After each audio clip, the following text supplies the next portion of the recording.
The broadcast is now starting. All attendees are in listen-only mode. Good evening, ladies and gentlemen. My name is Winsome Duncan, and it's a pleasure to have you here on my first ever webinar. I'm so excited. I've always wanted to do one of these because I'm really passionate about books, but I just never had the chance to take the step and boldly go forth and do it. So today is the day that I have this chance to speak with you and let you know a little bit of the insight into how to get your book published, and just to basically give you an introduction into what it takes to get started. So first of all, I'll tell you a little bit about my background. I currently have 6 books on Amazon. I've been writing books since 2006. I sent them out to various different publishing houses, only to be told that my work was mediocre, and unfortunately they wouldn't accept it. So as you can imagine, that was quite hard hitting. But what I decided was that I didn't need somebody else to tell me whether I should or should not publish my work. So I went online, found out what it took to publish, and I like to save money, so I wanted to do it in a cost-effective way. So tonight we're going to be talking about positioning yourself as an expert in your field. We're going to be looking at how to tell your stories, and we're going to be talking about the R.O.S.E formula, which is what I teach. So if you have any questions towards the end, please let me know. I'll be happy to answer all questions. Okay, now the thing about the book publishing industry, a lot of people look down on it because it's kind of like a snobby kind of way that they look at you, because they think, oh, well, you're not with a published author, so whatever you produce must be mediocre. But if you look at wonderful examples like 50 Shades of Grey, she just had a passion to write and share her story, and luckily for her, lots of women around the world loved her story. So that was a really great thing. She went on to have book deals and other merchandising from 50 Shades of Grey, which has made her a millionaire. So all you really need is a good idea. You don't necessarily have to have a natural gift or flair to write, because sometimes that's not ingrained in everybody. But if you have the techniques on how to write, that is all you really need. So let's talk about positioning yourself as an expert in your field.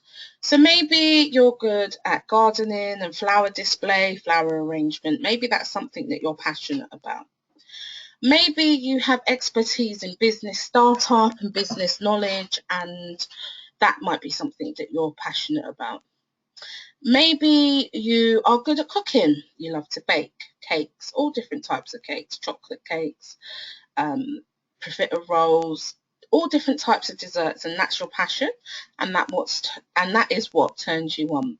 So basically what you need to do and think about is, how can you use your expertise, your knowledge and your skill to put it in the book? So my first tip to you today is just to write.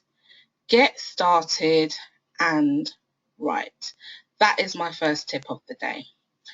Now, a lot of people are like, oh, well, I don't know what to say.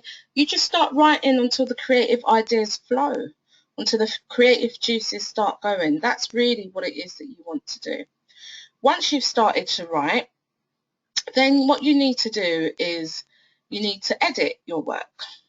Now, editing, some people can naturally do that as a skill. But what I do discourage is, while you're writing and being creative, do not edit as you go along. Edit your work after. It's paramount to what it is that you're doing, because it will interrupt your creative flow. So you're editing your work as you go along. It kind of takes away from the natural flow and rhythm of the piece of work that you're writing. So definitely important to make sure that you think about those things when you start to write a piece of work. Let the work speak to you. Let it be free. You can always tailor make it and fit it to your design later on. So if you're an expert in your field and you want to share your knowledge, you have to have some sort of structure. Think about it as a beginner's guide. If someone's never heard or never tried to bake, how are you going to introduce them to that? If someone doesn't know about seasons and flower arrangements and winter and rain and how to deal with weeds, then you need to think about introducing that to them. Will your book have pictures? Will it not have pictures? Will your books be black and white? Will they be in colour? When your books are in colour, the price does go up significantly. So that's something to think about.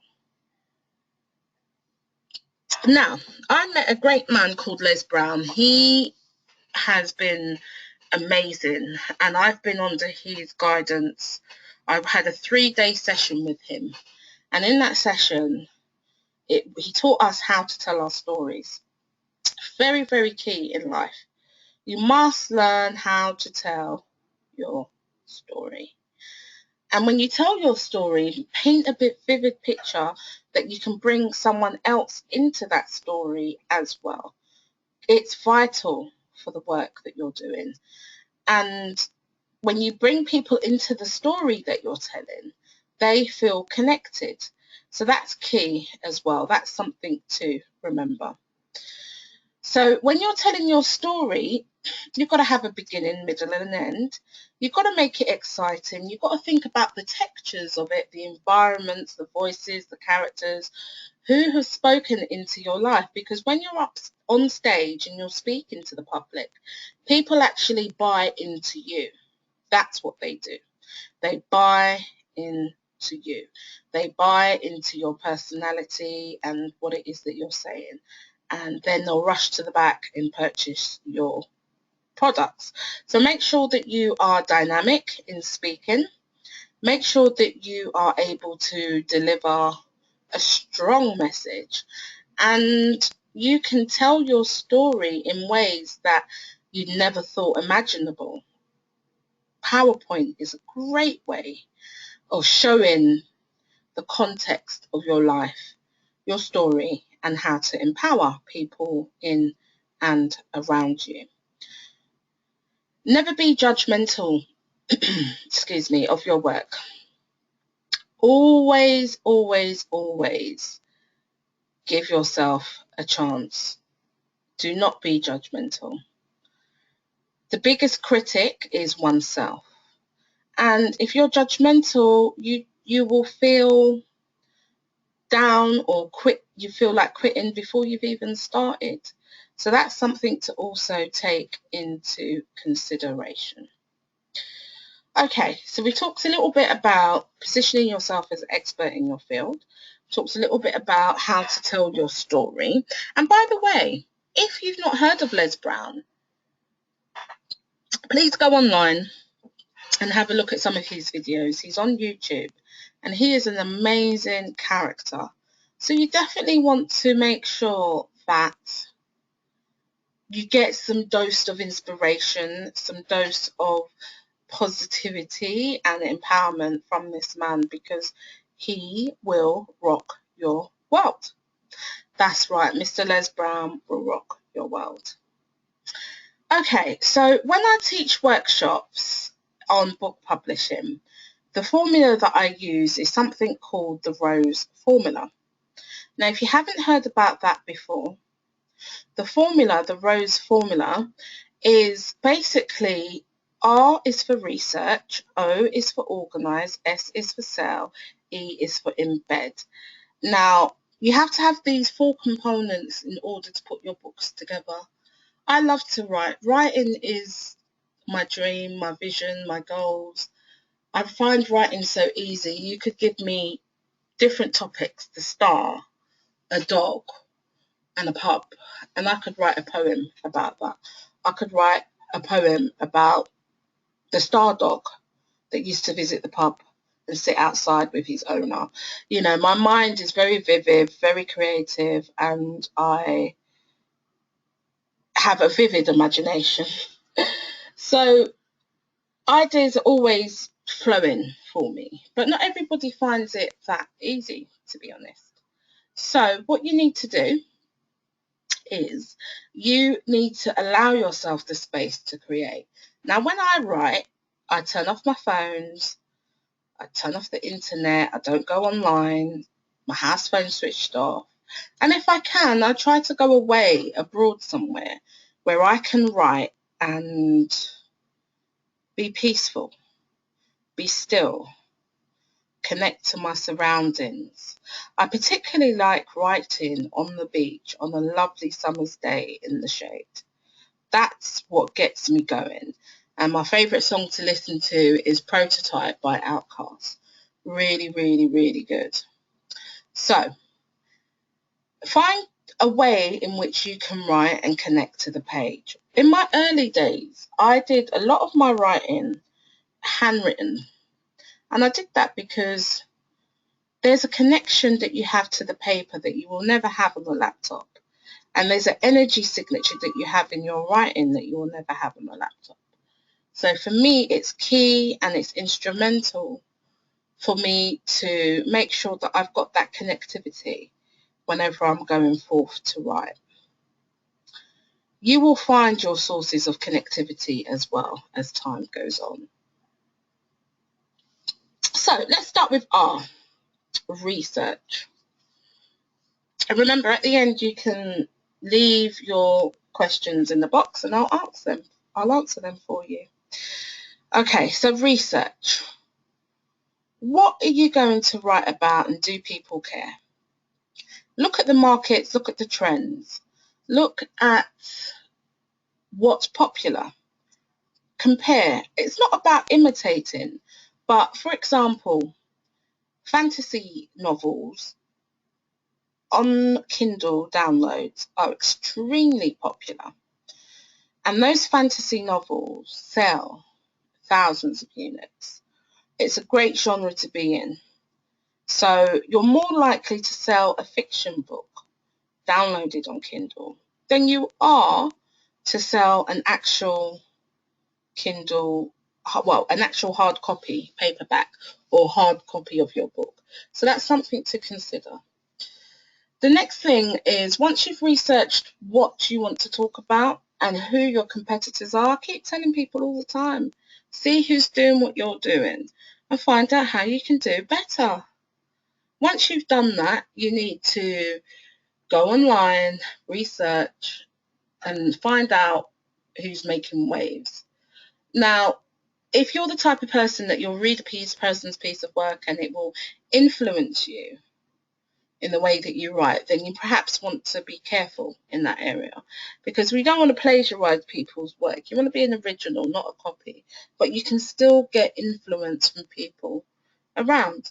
So research your topic, your subject, and do it in depth. Now, the thing is, when I teach my workshops, we go into depth about how to research, and there's a whole dynamic in how to do it.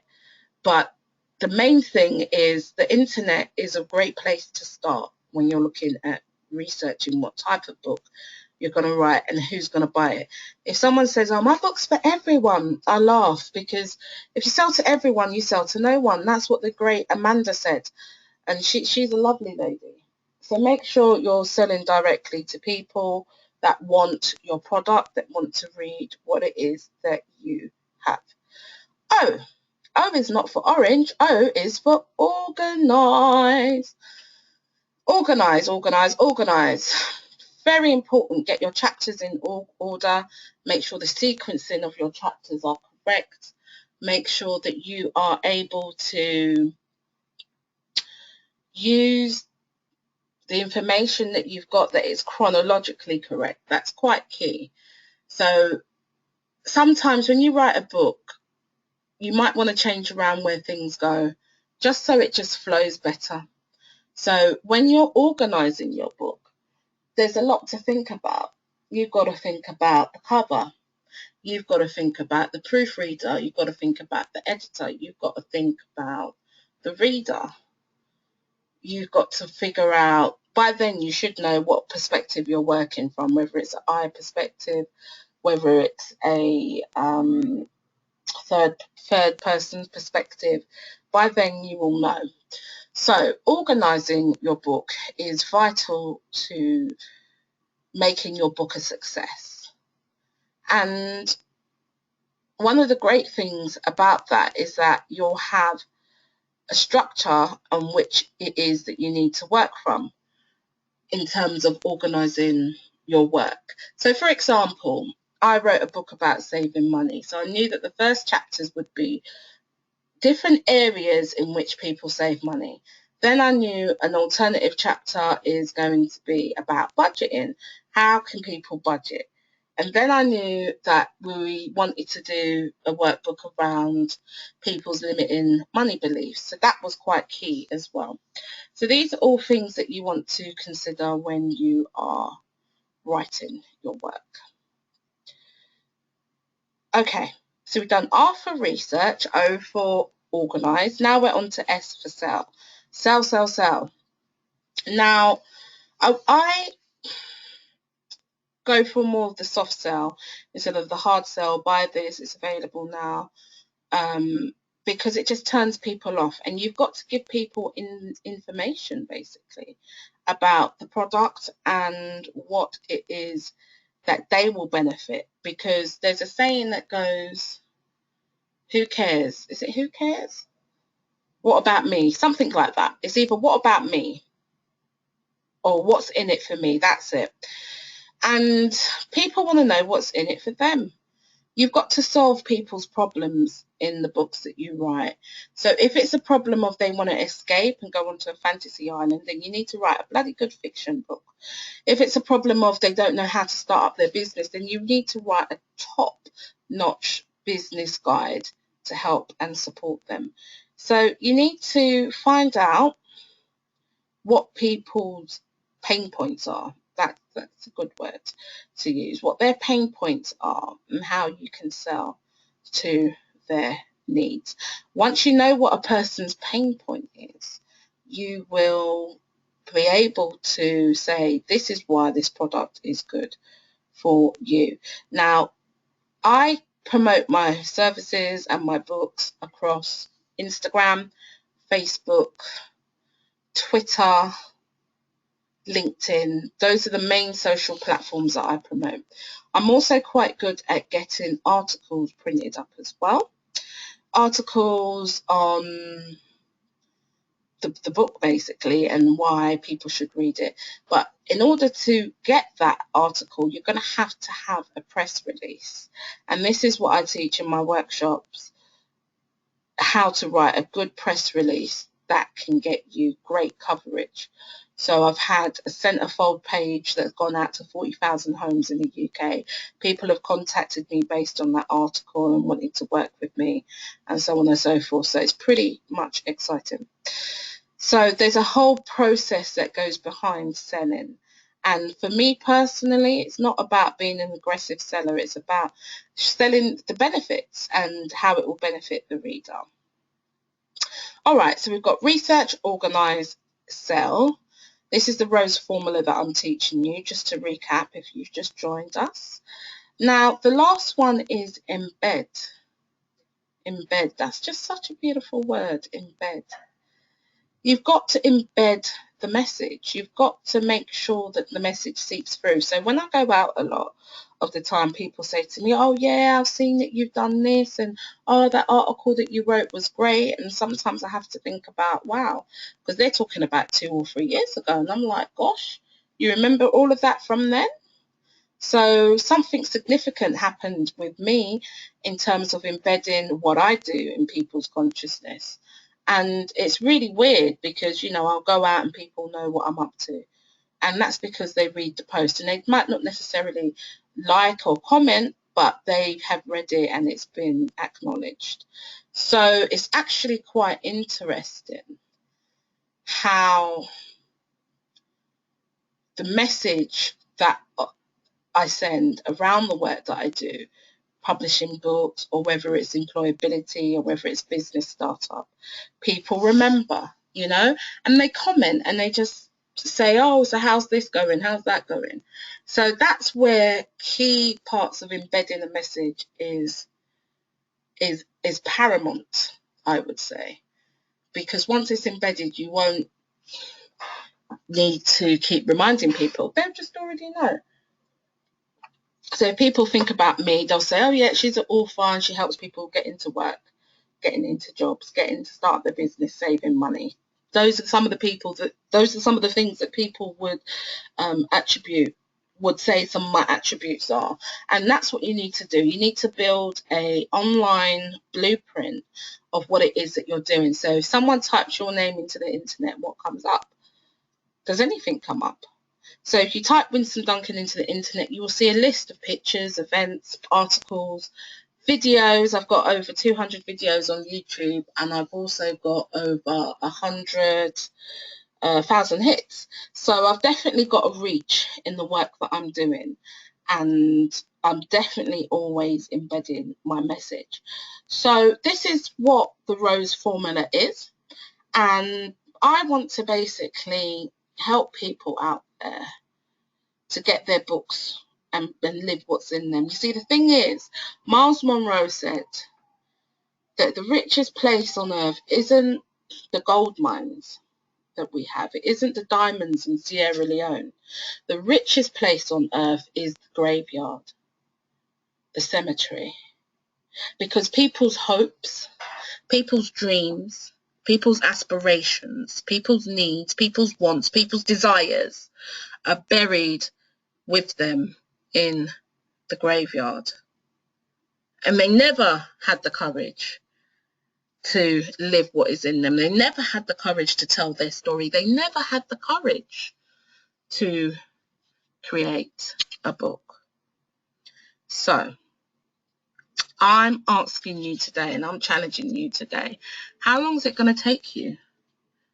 How many more Christmases, birthdays, Easters, Ramadans do you have left?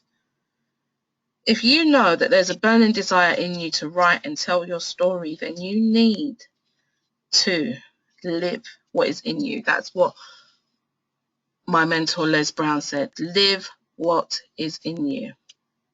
Live your dreams. Live your hopes. Live your aspirations.